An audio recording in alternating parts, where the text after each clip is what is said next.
Howdy, y'all. Just playing some Battlefield Bad Company, relaxing. I just wanted to run an idea across y'all. A couple of ideas. This channel's all about concepts and outside the box video game ideas. And also, I wanted to make a verbal response to Steve Quayle just because it's difficult to... It's not difficult, but you know, it's better to address people more on a more personal level. And so as you'll come to find out, I am sort of a wide connoisseur of a lot of information. And so I was watching one of Steve Quayle's videos. I find them interesting. He's a great scholarly figure.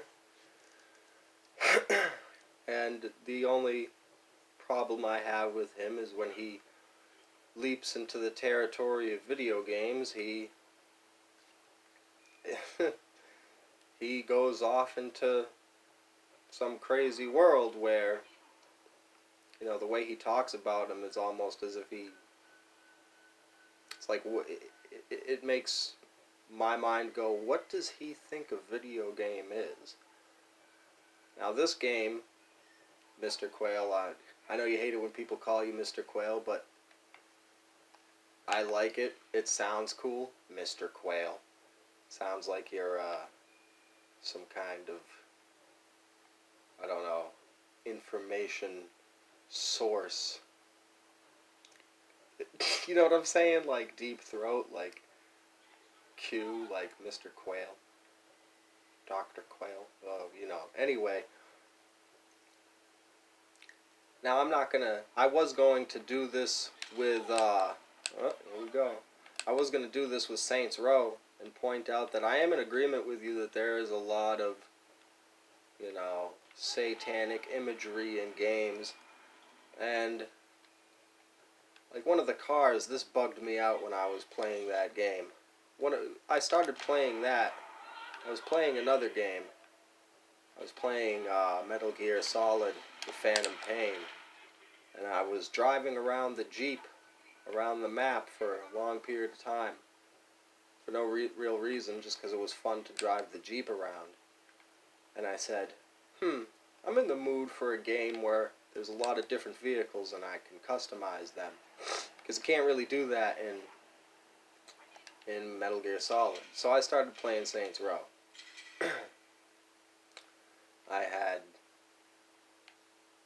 I had this one car, and I was customizing it. And I said, what the hell? You give you a few options for decals, and all the decals are some kind of satanic. There's only 3 options, and there's some kind of satanic looking thing, whether it be a pentagram or a Baphomet head or whatnot. Those are the only 3 options to put on the car. Well, one of them was like an Indian Apache Redskins logo looking skull tribal tattoo looking dealio. But the point is that I died. Point is that there wasn't really any options for anything else. So I put the Apache head on there. And that is a much more interesting game when you're privy to the type of information that me and you are privy to. This was your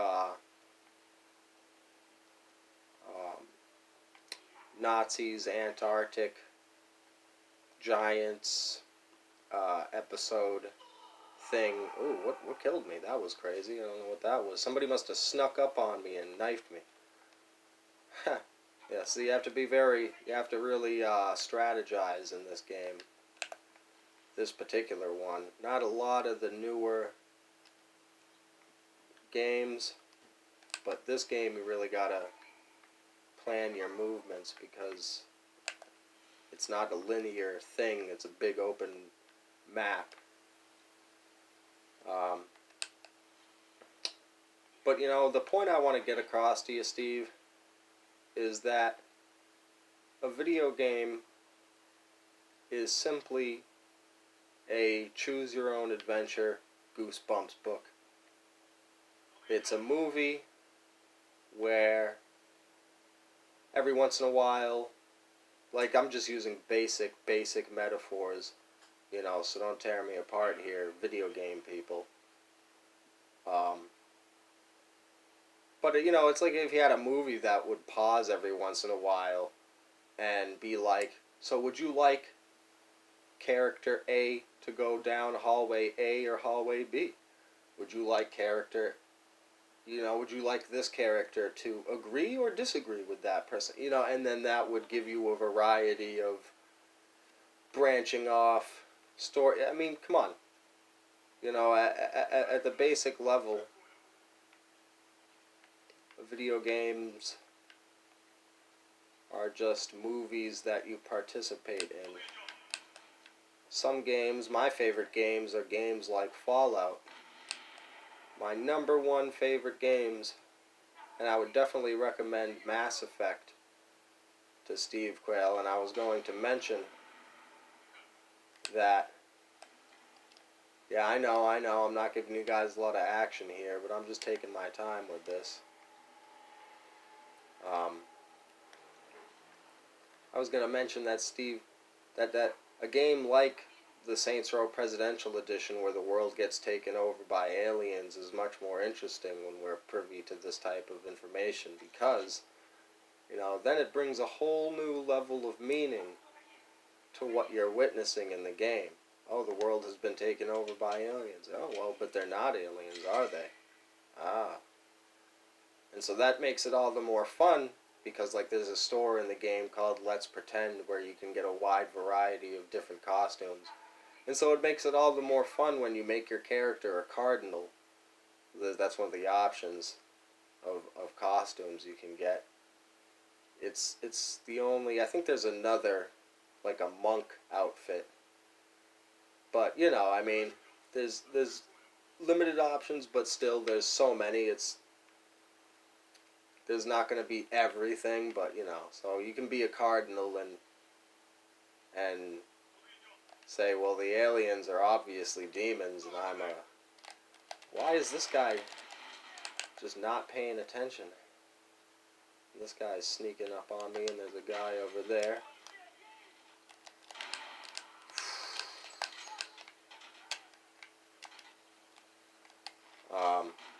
So it makes it more interesting. That's why one of the finest examples, I think, in games, and you can say what you want about the ending, but that journey up until the ending, wasn't it amazing, of Mass Effect, the series Mass Effect. And that's just a phenomenal example of video games as a medium for telling stories, and interactive stories. Like in Fallout, you can be an incredibly nice person and the big hero who helps everybody who's in need, or you can decide to be a villain or a bad guy. Same thing in Mass Effect, karma system and whatnot. And these will have a variety of effects on the way the story unfolds. I would definitely recommend Mass Effect to you, Mr. Quayle, because also, with your sentiment that the aliens are demons, the aliens are the fallen angels, the Nephilim, the Raphaim, that becomes a much more interesting game to think about.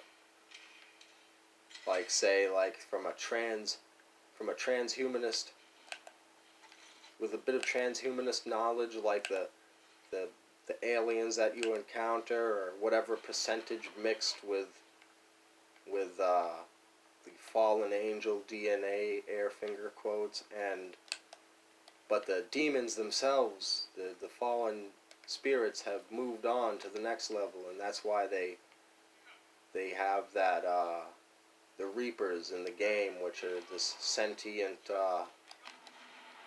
race of machines that come along every 50,000 years to wipe everything out. That's the storyline of that game, and it's fantastically told. Or stole, yeah, right? Interesting. Freudian, perhaps, slip. But fantastically told story of you, Captain Shepard, Commander Shepard, in charge of the ship, the Normandy, and all of a sudden, and this race, you uncover over time the story and mystery of this sentient race of machines called the Reapers that come along in the galaxy every 50,000 years and wipe everything out and harvest all the biological entities to be emulsified and used to make bodies for themselves. And that storyline becomes even more, it's already fascinating, but even more fascinating when you put it in the context of all the information that you talk about. It becomes a mind-blowing story. And it's just really well done, and it's a great example of what I'm talking about, this versatility of video games as a storytelling medium. Like I said, one of my favorite video games, Fallout. You know, where you really, the original Fallout's New Vegas and 3, you really have just a wide, diverse, and varied amount of options when it comes to the dialogue. You can choose what to say and how that will alter the way a situation plays out, the way the story works. And that brings me to the ideas part of this game. Now, you know, Fallout 76 and boo-hoo, and it was garbage, and look, Fallout 4 wasn't that great. And now the Fallout faithful, I'm neither Fallout faithful or these people that fucking hate it. Fallout 4, I mean. I would have... I am not one of the people that just can't stand, they put the trying to appeal to the young crowd, the Minecraft people, putting the make a base stuff in there, you know. But I actually really enjoyed customizing and making my own fortresses and whatnot. But I will say two things about it. I will say three things. Here's my three main points about it. Number one,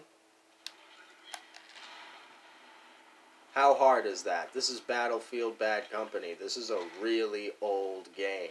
How difficult is this? What is the point of building a fortress that is going to be attacked by whatever enemies if it is impossible to destroy?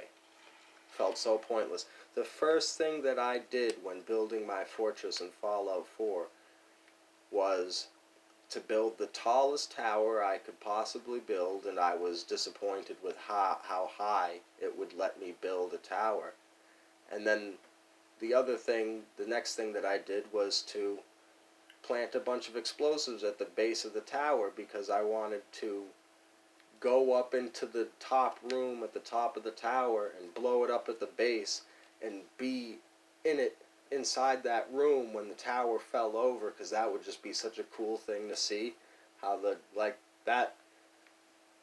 in Red Faction Guerrilla, when you're in, Red Faction Guerrilla, I think the biggest buildings were only 4 stories, but it was still mad crazy to be up inside of one of those buildings while it's getting blasted by a tank and the thing crumbles down around you. Really badass to see. So that's what I wanted in Fallout, and none of the buildings are destructible no matter what. So I was super disappointed with that. Super disappointed with how high it let you build up the buildings.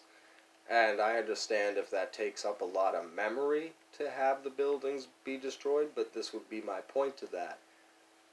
Like I was saying with games like, don't shit on me too much, this is on hard. It's still really not that hard, though. I'm obviously with my train of thought, so I'm not paying that close attention. But, like I was saying with GTA 5 and games like that, it's really fucking annoying when they, litter the map with a whole crap ton of the same thing over and over again. I don't need 1,000 tennis courts. Why don't you just have one over here and then use memory it took to make those to do something else, you know? So I I thought there were too many forts, places that you could build in Fallout 4. I would have much rather it been like, so you program the entire map to have a fort anywhere, and then you give the player, say, the ability to unlock 4 forts at the most. And you pick the spots in the map where the 4 forts are going to be. And that way, you know, you have the destruction mechanics along with that. And in that way, you can do a lot more with the forts. You feel like the forts are a lot more valuable because there's only 4 of them once you get the rest of them unlocked, the ability to make them. And you could have that be unlocked through whatever means, you know, that's just an afterthought, but, you know, you unlock a beacon or whatever, and that makes that little ring of territory where you can harvest materials. Or, you know, you just don't do the material harvesting thing at all. How about that? You know, I mean, as soon as I was able to buy materials, I stopped picking shit up. Why the frick? You know, wait, you know. So don't just get rid of the picking up wood and all of that crap. You know, I like the gun customization. That's fantastic. I loved that. But you know, get rid of the picking stuff up. Stick to just buying it from vendors. You have the beacon or whatever you put down, and that creates your little zone of territory where you're building. You have the forts be destructible, so there's a sense of liveliness to them. Now, I love, you know, I was really hoping that there would be some kind of destruction mechanics to the forts. I didn't know what I was getting into. I was walking into it pretty not knowing about it. You know, I just really wanted it because it was Fallout. And like that would just be so interesting to the way enemies swarm those forts. If the this is such an old game, and this is fantastic. This is all you need. Destruction mechanics, simple, low level. It doesn't have to be that complicated. Just low level destruction mechanics. I'm blowing up the building that I'm taking cover in. But and that would just be so interesting to build a big multi-layered complex with a you know, a control room in the middle, and to have that big swarm of enemies outside rushing the perimeter, and they're not just fighting the goofy little turrets, they're blowing through walls and stuff, you know, and you'd have a resistance, a strength value to each material, like the sheet metal stuff would have one value, and the concrete would be a bit stronger, and the wood, and so on and so forth, you know? And you could have that value versus the values that you already use for the weapon damage. And that would just make, you know, really interesting, you know, what guns will go through what, you know, you're in your big complex like I just described, but it's all made out of wood, so, you know, depending upon how many levels deep, you know, if you're behind 20 different walls, then yeah, you're protected, but if you're in one of the outer layers of the fortress, you're getting all kinds of larger caliber bullets are making it through the walls. This guy I got a frickin' handle.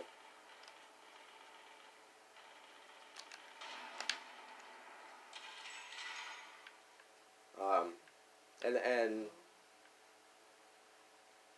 because there's only 4 of them, you know, they would just have they'd feel more valuable. and you would have the room to do those destruction mechanics. The other thing that was really annoying was, you know, at this point in Fallout, if you're going to take it to the level of Fallout 4, to just have the frickin' guys not, you know, we had this ability in GTA San Andreas to have a literal, you know, battalion of 30 dudes following you around. Why the frick can't I, in Fallout 4, have all those people, have a group of 30 of your survivors following you around?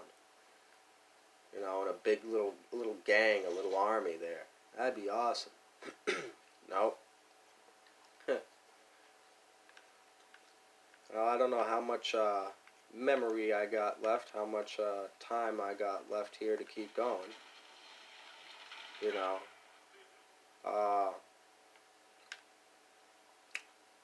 But the other idea that I wanted to... Oh, this guy. Jeez. The other idea I wanted to pitch or talk about is another idea from Fallout that I had, where instead of the fortress building mechanics, and instead of that, completely get rid of that for the next Fallout. Here's a something. This right here. Something like this, but bigger. You know, maybe something like this, only like the big ass RV from Jurassic Park, where it was long and had several sections to it. You have, and so instead of the fortress, and what would be key to this is this kind of first person camera, but better, obviously, like in Forza or GTA 5. And instead of the fortresses, this would be your fortress, be a moving fortress. Now, it would be built like the power armor. It would be like an Indo frame. That would be the frame for that all the parts that make it run would be attached to, and then there would be an outer shell of armor plate, and you would have essentially the big yellow scaffolding thing that you walk up to customize your power armor. You would have one of those, but it would be longer, and you'd park this shit in it and customize the different pieces of armor in your vehicle. And so if your vehicle ever got fully broken down, what it would become is just a it would be immobile, but it would become just a stationary shelter. You know, it would still be your fort, but it would be a shelter or whatever, and you would have to leave it on foot. You would have a chamber in the back where you would have your different suits of power armor. And now the key to making the vehicle feel real valuable is that I would want the environment to be much more harsh and brutal. We're talking, you know, Metro 2033 style, when you get outside and you got to have that gas mask on and be keeping track of how much air you got, and it's just a brutal environment, and you feel it, the tension. You're looking around for air filters. Like, if this was Metro, if I was playing Metro right now, I wouldn't be standing around here like this.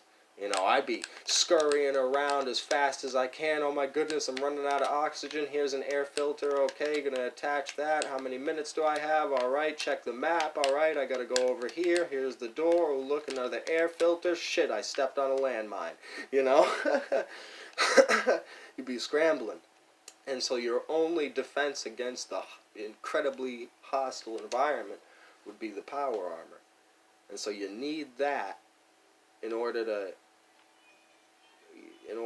you know, once your vehicle is broken down, in order to get out of it and fucking go around and scavenge for different parts. And so it would be kind of like, the repair shit would be pretty simple. You know, you just look for whatever series of parts that you would need. I would draw all of this out. See, you need that part, and you grab it, and you go over, and you open up this panel, and you take out the broken one and put in this new one. You see what I'm saying? And you just have this big ass fucking vehicle, and you go inside of it, and the only time that it's in that fixed first person mode like in Forza is when you're sitting in the driver's seat.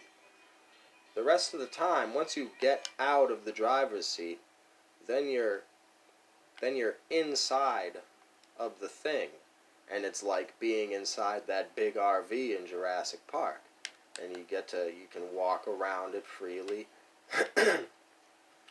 You have some automated and remote control turrets on the roof of the thing, and you have all sorts of screens inside of it, monitors that you can look at. There would be no HUD map